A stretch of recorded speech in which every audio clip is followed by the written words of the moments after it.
Pessoal, vamos dar início à nossa aula falando sobre as relações ecológicas e padrões estratégicos de sobrevivência microbiana. Essa aula é continuação daquela nossa aula passada, dos ciclos biogeoquímicos que eu falei para vocês. Na aula passada eu falei sobre fatores abióticos e agora eu vou falar sobre os fatores bióticos, que é o quê? É todos os elementos causados pelos organismos no ecossistema, que condicionam as populações que a formam. Por exemplo, a existência de uma espécie em número suficiente para assegurar a alimentação de outra condiciona a existência dessa última. Ou seja, a Escherichia coli, por exemplo, ela é uma anaeróbia facultativa. Então, o que ela faz no ambiente? Ela retira todo o oxigênio, tá? Para poder dar oportunidade para o Clostridium botulínico, que é um anaeróbio estrito, sobreviver ali.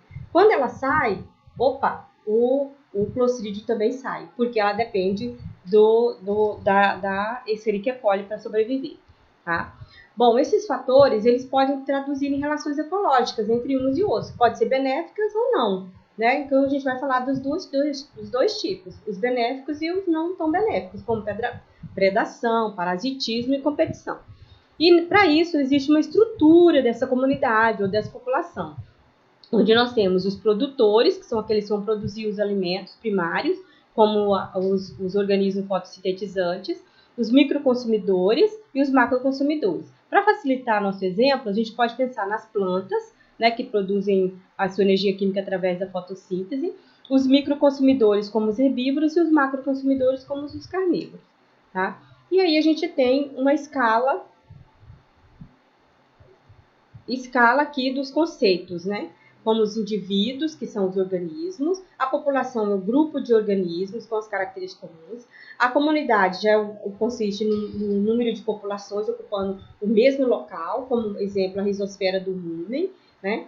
E o ecossistema, que é todo mundo junto, é a comunidade, né, junto com o ambiente físico. E a biosfera, que compreende todos os meios ambientes e os organismos da Terra, da superfície da Terra.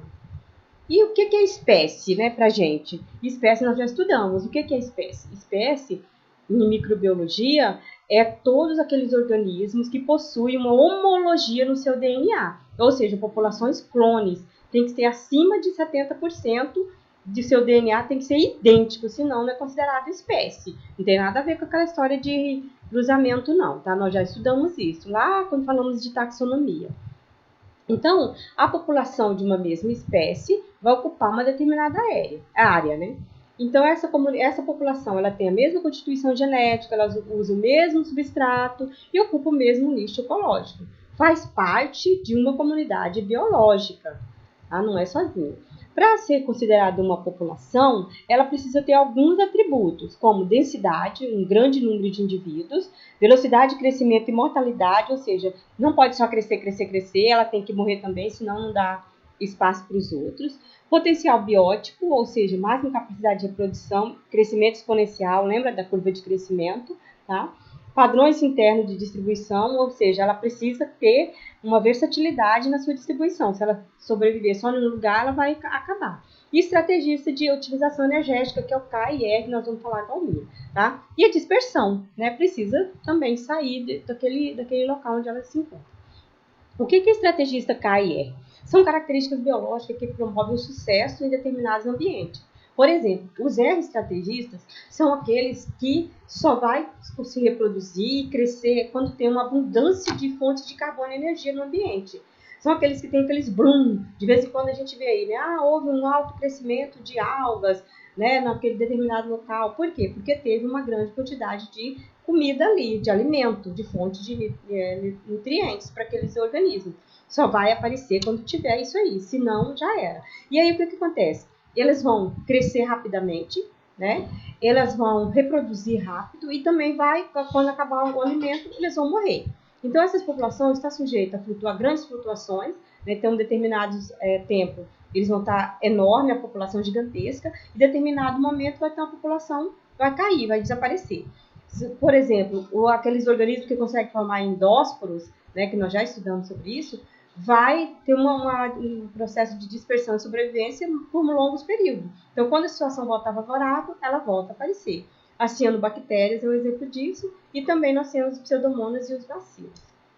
Já os K estrategistas é o contrário. Para eles, tanto faz. Se tiver uma grande quantidade de comida, eles estão ali. Se tiver uma pouca quantidade de comida, eles estão ali. Ou seja, vai sobreviver em qualquer tipo de situação.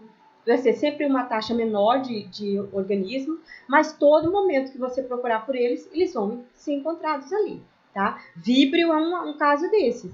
Então, toda hora que você chegar lá num ambiente marinho, por exemplo, você vai encontrar víbrio. Tá? E devido a isso, essa versatilidade, né, metabólica que nós já estudamos na aula passada, desse micro-organismo, eles podem alterar a sua comunidade, a sua população e também o ambiente. E essas interações podem ser entre a mesma população, na mesma comunidade ou entre comunidades diferentes. Vamos ver um pouquinho aqui. Nós temos as interações positivas ou benéficas, que nós temos, por exemplo, o comensalismo, onde uma se beneficia e outra tanto faz, né? Por exemplo, aquele caso que eu falei para vocês, Escherichia coli, né? Que é um anaeróbio facultativo, ela vai remover o oxigênio do ambiente e vai permitir que o organismo anaeróbio escrito vive ali. No caso da Escherichia coli, o Clostridium botulinum. Protocooperação, uma associação não obrigatória em que as duas partes se beneficiam. Exemplo, micorrizas, que nós vamos falar lá no microbiologia do solo. E mutualismo, que é a associação benéfica para ambos, imprescindível para que ocorra um determinado tipo de reação ou processo. Lembra da fixação simbiótica de nitrogênio? É nesse caso aqui. Ou seja, para ter a fixação do nitrogênio, a bactéria do solo tem que estar aonde? Na raiz da planta, senão não vai ocorrer essa fixação. As negativas são, normalmente, para prejudicar né? Como competição, uma rivalidade entre espécies por um fator limitante no ambiente, por exemplo, alimento. Parasitismo e predação, onde ocorre invasão de células. Nós temos, por exemplo, vírus, né, que ataca células bacterianas, são chamados de bacteriófago. O amensalismo, que é um tipo de antagonismo entre que uma espécie ela é suprimida em decorrência de produtos eliminados pela outra. Por exemplo, fungos inibem o crescimento de bactéria porque produz antibiótico, né? Nós temos uma bactéria chamada Lomobacterium violáceo, que produz a violaceína, que é uma toxina que elimina outros organismos, tá? Inclusive pode eliminar até próprios indivíduos dessa mesma população. E o que é comunidade, então? Comunidade é o conjunto de populações que vão ocorrer juntas no tempo e no espaço, né? E esses grupos de espécies que exploram, né, de forma semelhante os recursos são chamados de guilda. E existem muitas definições de comunidade, que nós vamos falar um pouquinho sobre elas na próxima aula, que eu vou falar para vocês sobre formação de biofilmes.